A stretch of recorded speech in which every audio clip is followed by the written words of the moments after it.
조선의 왕은 똥을 누고도 자기 손으로 뒤처리를 끝낼 수 없었습니다. 볼일이 끝나면 기다리던 궁녀가 다가와 직접 닦아줬고 심지어 그 똥은 바로 내의원으로 보내졌습니다. 말 그대로 왕의 똥을 검사했던 겁니다. 아무리 왕이라도 남이 뒤를 닦아주는 것도 민망한데 그 결과물까지 검사당했다니 이상하지 않나요?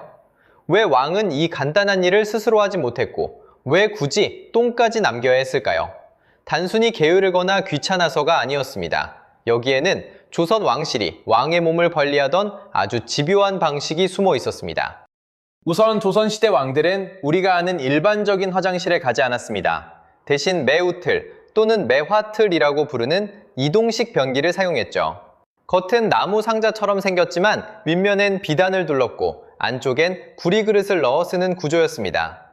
왕이 똥을 두고 싶다는 신호를 보내면 궁녀들이 방 안에 매화틀을 들고 와서 사방에 휘장을 쳤습니다. 왕이 볼일을 다 보고 나면 궁녀가 부드러운 비단이나 정결지라는 보급 판지로 엉덩이를 닦아주었습니다. 왕의 옷은 겹겹이 입는 아주 복잡한 구조라 혼자서 처리하기 힘들기도 했고 예법상 고귀한 왕의 손에 더러운 오물을 묻히지 않게 하려는 목적도 있었습니다. 하지만 진짜 중요한 이유는 그런 예법이나 복장 때문이 아니었습니다. 오히려 진짜 핵심은 그 뒤처리가 끝난 직후부터였습니다. 비밀의 열쇠는 내의원, 즉 왕실 병원에 있었습니다. 궁녀가 왕의 엉덩이를 닦고 나면 견이 담긴 구리그릇을 들고 곧바로 내의원으로 달려갔습니다.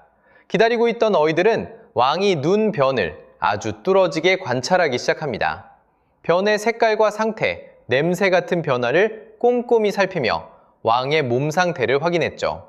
기록에 따라 이런 배설물 관찰은 왕의 건강 이상을 살피는 중요한 단서로 여겨졌습니다. 당시 왕의 건강은 곧 국가의 운명과 직결되었습니다. 왕이 아프거나 갑자기 사망하면 나라 전체가 흔들렸기 때문입니다. 그래서 매일 왕의 몸 안에서 나온 결과물인 똥을 통해 건강 상태를 밀착 체크하는 것이 어이들의 가장 중요한 임무였습니다. 만약 왕이 화장실에 혼자 들어가서 알아서 닦고 대충 물을 내려버렸다면 어땠을까요? 어이들은 왕의 몸 상태를 알 길이 없었을 겁니다.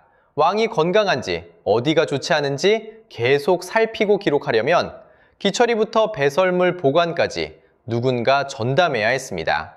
결국 왕이 스스로 똥을 닦지 못한 건 화려한 특권이 아니라 24시간 철저하게 감시와 통제를 받던 왕의 서글픈 삶을 보여주는 증거였습니다. 결국 조선의 왕들이 직접 뒤처리를 하지 않았던 진짜 이유는 개인의 편안함이 아니라 국가 안보를 위한 철저한 건강 진단 시스템 때문이었습니다. 아무리 나라를 다스리는 왕이라도 똥 누는 것과 뒤처리하는 방식까지 국가의 관리를 받아야 했다니 마냥 부러워할 일은 아닌 것 같습니다. 한마디로 왕의 뒤처리조차 사생활이 아니라 진단과 감시의 일부였던 셈이죠. 이 사실을 알고 나면 남이 대신 닦아주는 왕의 생활이 특권처럼만 보이진 않습니다. 오늘도 화장실에서 혼자 편안하게 일을 보고 깨끗하게 뒤처리를 하셨나요? 그렇다면 여러분은 조선시대 왕보다 훨씬 더 완벽한 자유와 프라이버시를 누리신 겁니다. 오늘 이야기가 재미있으셨다면 구독과 좋아요 부탁드립니다.